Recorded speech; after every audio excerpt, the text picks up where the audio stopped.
¿Qué tal? Muy buena noche, les saludo con mucho gusto, soy Violeta Huerta, en una emisión más de estas mesas de análisis del Sistema Mexiquense de Medios Públicos, donde continuamos abordando temas de interés social. Y hoy vamos a platicar sobre un tema que se plantea en el Plan Estatal de Desarrollo del Estado de México 2023-2029, relacionado con la ética pública. Esto es, cómo garantizar que las personas servidoras públicas y la propia administración pública eviten conductas irregulares. Cómo instrumentar un gobierno ético en el contexto de un sistema democrático.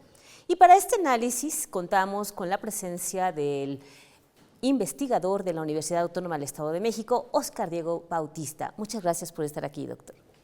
Gracias por la invitación. También está con nosotros la profesora Nuria Ferreira Mañá, quien también es docente en esta universidad. Muchas gracias por acompañarnos. Gracias, buenas noches. Y bueno, ambos son coautores del libro 10 sabios aconsejan máximas clásicas en un gobierno ético, donde se aborda el tema de la ética en el gobierno. La ética es un reto para toda administración pública. Y en los gobiernos municipales, estatales, federal, pues una de las principales preocupaciones es justamente evitar la corrupción. En este sentido, Nuria, quisiera preguntarte, ¿cuáles serían las principales condiciones para que las personas que son representantes populares, que son personas servidoras públicas, adopten o actúen conforme a la ética pública? Bueno, hay que destacar algo importante. La mayor parte de las mujeres y de los hombres que entran a trabajar en el servicio público lo hacen poseyendo valores éticos, porque así fueron educados por sus padres. Pero a medida que pasa el tiempo, muchos de estos servidores públicos empiezan a olvidar o de plano rechazar estos valores debido a las múltiples tentaciones de enriquecimiento que ofrece la administración pública y el gobierno. Entonces, debido a esto y debido a que las normas, las leyes, los controles externos, las sanciones, incluso la cárcel, no son suficientes para evitar un acto corrupto, es necesario que estos controles externos sean acompañados de la ética pública, es decir, la ética aplicada al gobierno y a la administración pública. Ética pública que fundamentalmente persigue la formación constante, continuada, de los servidores públicos en valores éticos. Una formación que comienza entendiendo qué es un valor, aprendiendo cuáles son los valores éticos, comprendiéndolos, para después interiorizarlos y finalmente poderlos aplicar con una conducta honesta en el servicio público y en el gobierno. Qué interesante. Y doctor Óscar Diego, pues desde tu punto de vista, ¿cómo se deberían instrumentar procedimientos, mecanismos, métodos que puedan conducir a una ética pública en los gobiernos? Claro, bueno, esa pregunta es muy importante. La ética no solamente es algo abstracto, hay gente que lo considera que es algo así como muy filosófico, utópico, o que está en el limbo. Y no, la ética es práctica, la ética se aterriza. Existen herramientas, existen instrumentos éticos de aplicación práctica, existen modelos para ser aplicados a través de políticas públicas en los gobiernos, ¿sí? Hay modelos creados, por ejemplo, por la OCDE, hay modelos creados por Naciones Unidas. Hoy en día, la Unión Europea ahorita está impulsando mucho los sistemas de integridad, los marcos de integridad para los gobiernos y administraciones públicas. Y nosotros también aquí en la universidad hemos creado un sistema ético integral, el cual se compone de diversos instrumentos y diversas herramientas, las cuales se pueden instrumentar, pero no solamente se trata de instrumentar, porque por ejemplo, podemos hablar de valores, ¿no? Por ejemplo, una herramienta o un instrumento son los códigos de ética. En los códigos de ética se señalan una serie de valores. Pero no basta con tener un código de ética y con aprenderse esos valores si la gente no los interioriza, no cree en ellos y no los ejecuta. Entonces, por ejemplo, un código de ética se acompaña de especialistas o agentes éticos que son aquellos que van a resolver los dilemas éticos, las dudas, que van a saber qué es un valor. Es decir, el proceso de valores lleva una serie de pasos, implica por un lado conocer los valores. Segundo, comprenderlos. Tercero, interiorizarlos. Para cuarto, llevarlos a la práctica. Y eso no es fácil. Entonces, como tú decías al principio, El reto principal, el meollo fundamental de la ética pública es cómo llegar o cómo hacer que los valores entren en el corazón de los servidores públicos y que los lleven a la práctica. Ok. Nuria, sobre todo esto que estamos platicando, uno de los aspectos, bueno, es pregunta, ¿qué tanto influyen las condiciones laborales, salariales en este tema? ¿Consideras que es determinante para la comisión de actos de corrupción? Porque se ha criticado mucho el tema de la austeridad, por ejemplo. Bueno, yo creo que es un mito pensar que aumentando los salarios a los trabajadores se va a eliminar por completo la corrupción. Estoy segura de que muchas personas conocen o están dentro del servicio público o conocen a personas, pongamos 2 personas, que tienen el mismo puesto, el mismo horario, las mismas condiciones laborales, el mismo sueldo, y una de ellas es corrupta y la otra no. Y además tienen las mismas condiciones personales, ¿no? Las mismas, digamos, condiciones económicas en el hogar. Una es corrupta y la otra no. Una desarrolla una conducta honesta, es veraz, es puntual, es respetuosa, no se corrompe, y la otra hace todo lo contrario. ¿Por qué? Si tienen las mismas condiciones laborales y económicas. Es claro que la respuesta está en los valores éticos que tiene cada uno de ellos. Por lo cual, subir el sueldo no es la panacea. No influye tanto en la comisión de actos de corrupción. Efectivamente, porque cuántas personas que son millonarias se corrompen, ¿no? Y no es necesitan decir, el dinero. cada vez tienen más dinero y cada vez se corrompen más.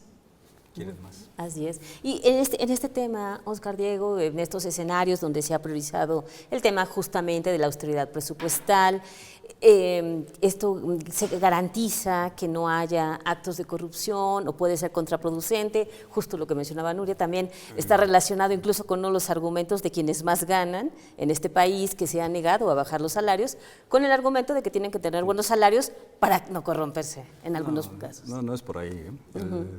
Cuando alguien tiene el vicio de la codicia, pues quiere más, ¿no? Y como decían los clásicos, pues es un vicio insaciable. Entre más quieres más, entre más ganas, más quieres y más y más y más y más, ¿no? El caso, por ejemplo, muy polémico que tenemos ahora y que está en discusión, el tema de los jueces y magistrados, que ganan no 100, no 200, no 500, no 600, 700, 800 mil pesos al mes. Y con Peña Nieto hubo gente que ganaba $1 millón al mes.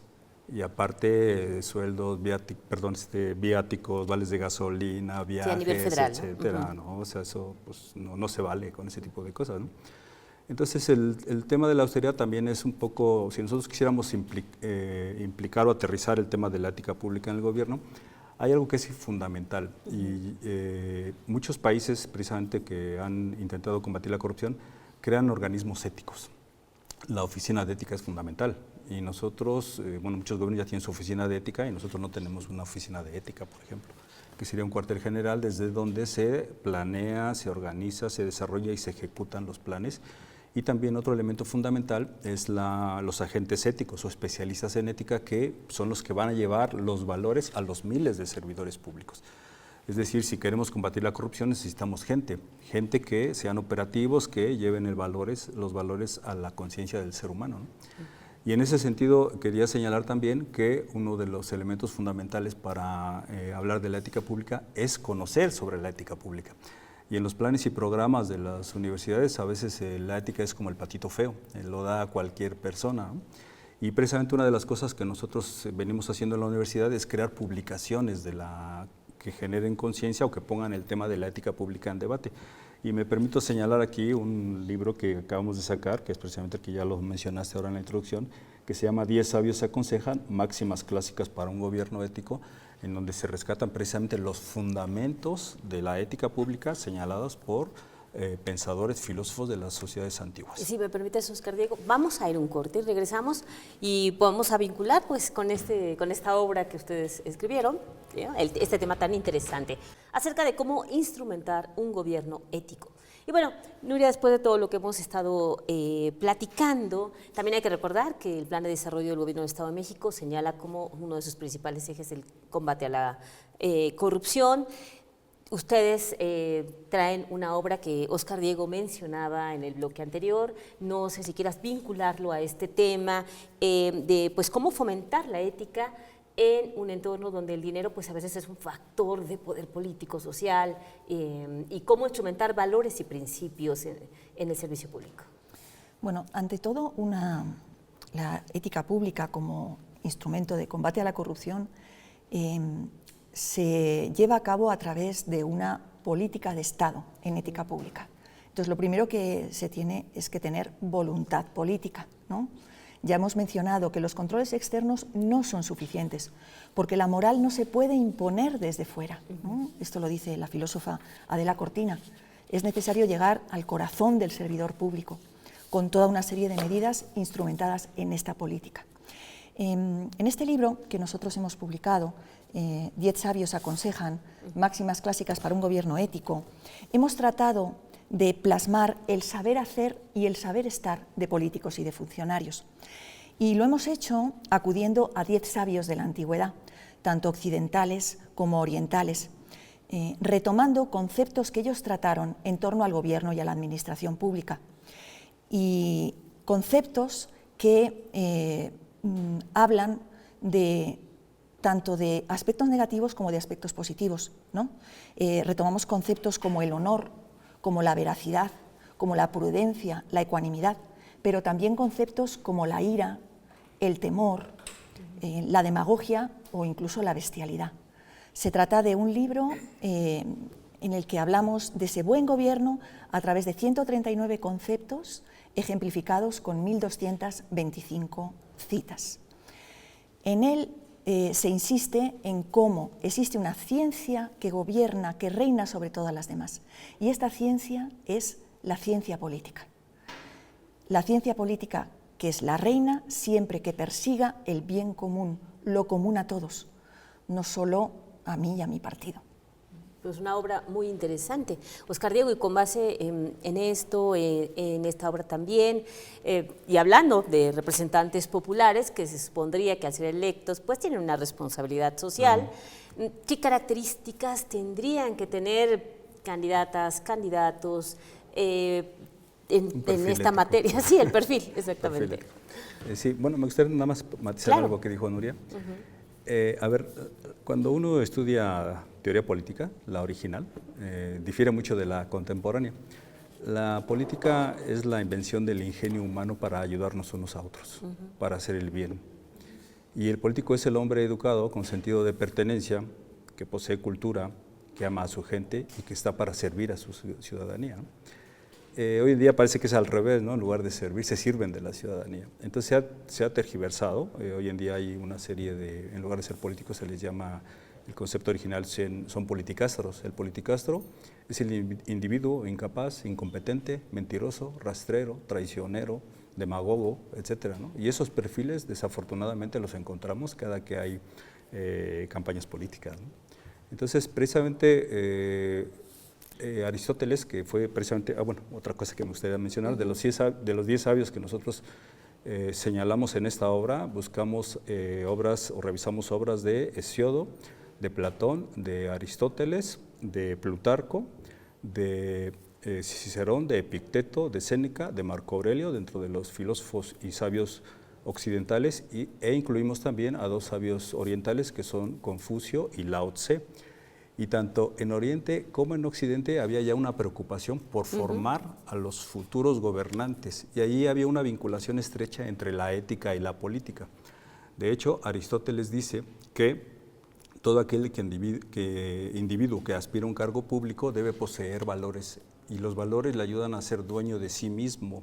Y si tú eres ecuánime, equilibrado, responsable, veraz, dice Aristóteles que la ética va a ser ese filtro que impida que no cualquier individuo llegue a la política, porque si tú le das poder a individuos que no poseen valores, dice, en los cargos públicos van a ser bestialidades, y eso es muy peligroso, y desafortunadamente eso es lo que ha estado sucediendo, y eso es lo que ha hecho que la ética pública se omita, se ignore, se descuide o se sea el patito feo. Ok. Y también en este tema, evidentemente, de valores de ética pública, continuamente pues hay reclamos de la ciudadanía, las autoridades, Nuria, para que no sean corruptas. Pero también, ¿qué tanto influye que la sociedad se apegue a principios éticos, que no sea una sociedad donde priven los vicios o las malas prácticas? Bueno, desde la primaria los niños y las niñas tienen una materia, ¿no? Educación cívica y ética. Y ahí es donde deberían de empezar a aprender qué es la sociedad, que no estoy yo solo en esta sociedad, sino que tengo que ver al otro, ¿no? Ya desde la primaria se puede empezar a explicar qué es la corrupción y cuáles son las consecuencias para mi país de esa corrupción. ¿Qué ocurre? Que esta materia de educación cívica y ética pues suele ser el patito feo y suele estar además impartida por personas que no son especialistas en ética, ¿no? Y que tampoco tienen demasiado interés. Entonces, los estudiantes pasan por esa materia pues realmente sin que profundice en ellos. Si fueran verdaderos especialistas quienes transmitieran esa materia, los niños y las niñas desde pequeños, además de la formación en su casa, aprenderían de ética, aprenderían de qué manera soy un buen ciudadano, ¿no? Por ejemplo, en la carrera de Ciencias Políticas, yo imparto en la carrera la materia de ética pública. Le aseguro que las generaciones que reciben esta enseñanza de ética pública en su carrera salen muy diferentes de aquellas que no reciben esta formación. Los alumnos agradecen al final del curso que hayamos podido decirles que hay un camino, que hay una esperanza para poder no eliminar la corrupción, pero sí reducirla.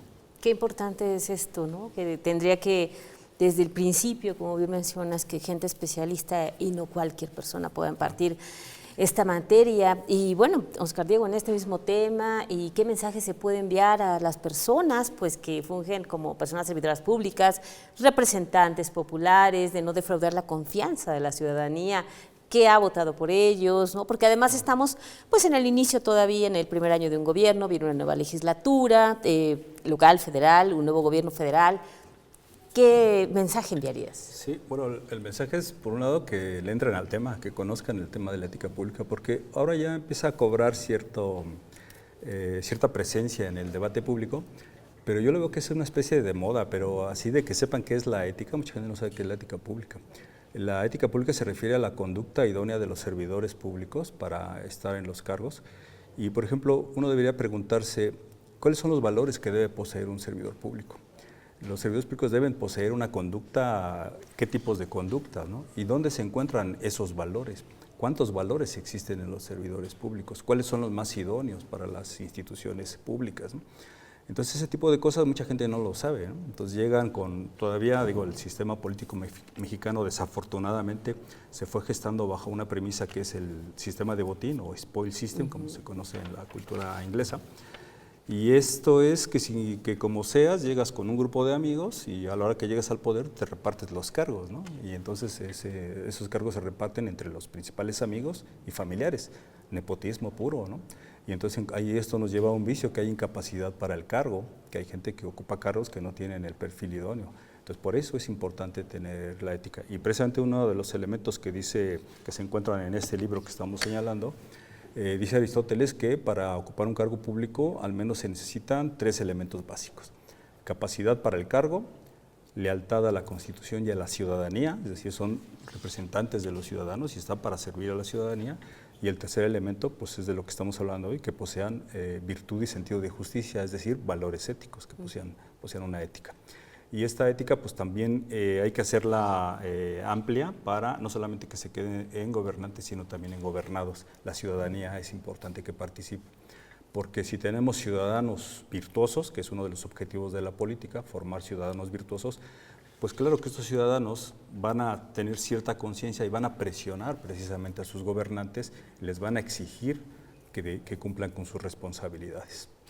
Ha hecho mucho daño también, Nuria, el tema del pago de favores, cuotas, amiguismo, de colocar gente que no cumple con perfiles, ¿no? Bueno, es que cuando una persona alcanza un puesto, parece que tiene que pagar una deuda con quien le puso allí en el poder.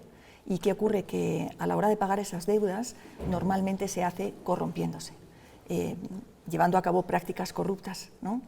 Entonces, sin embargo, hay servidores públicos que se plantean: ¿por qué debo de pagar esta deuda de esta manera, ¿no? Corrompiéndome, con favoritismos, practicando el nepotismo, ¿no? De hecho, Cicerón en esta obra nos dice que cuando cumples los pactos acordados, que en realidad son deshonestos, estás obrando contra la patria, que debe ser el principal objeto de tu amor. Muy bien. ¿Alguna cita que quieras mencionar rápidamente, Óscar Diego, antes de pasar a conclusiones? Sí, hay una que tenemos aquí como epígrafe en el libro. Dicen los clásicos que mucha gente se siente política, ¿no? Que sabe de política. Y dice Marco Aurelio, dice: qué banales estos hombrecillos de la política, que según ellos actúan como filósofos, estando llenos de mocos. O sea, que son unos niños en política, ¿no? Pero creen que son unos grandes políticos. Hace falta una gran cultura política en nuestros representantes públicos.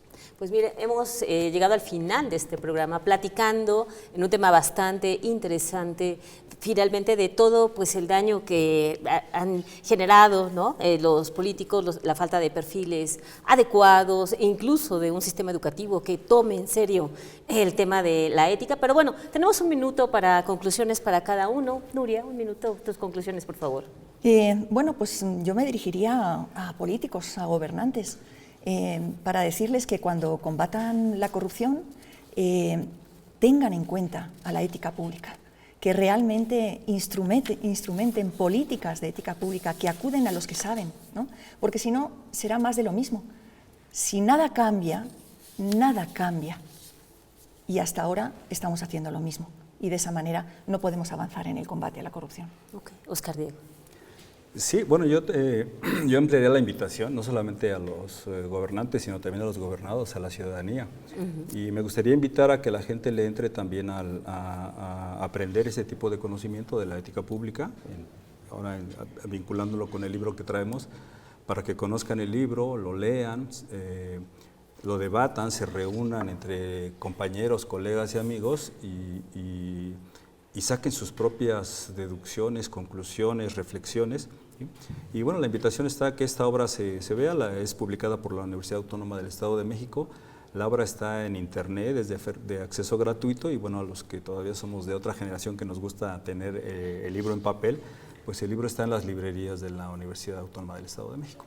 Pues ahí está también una invitación, por supuesto, a la ciudadanía a interesarse más en este tema de la ética pública, de exigir a las autoridades, por supuesto. Y bueno, este tema se convierte sin duda en un baluarte también para la defensa de derechos de la ciudadanía, para que las personas servidoras públicas, representantes populares, cumplan con su responsabilidad social y con el mandato constitucional que se les ha dado. El reto es construir el conjunto de procedimientos y mecanismos para que la ética no sea una novedad, sino una práctica normalizada. Soy Violeta Huerta, le agradezco mucho que haya estado con nosotros, agradezco a nuestros invitados que hayan estado aquí y ojalá que nos pueda seguir en otra emisión.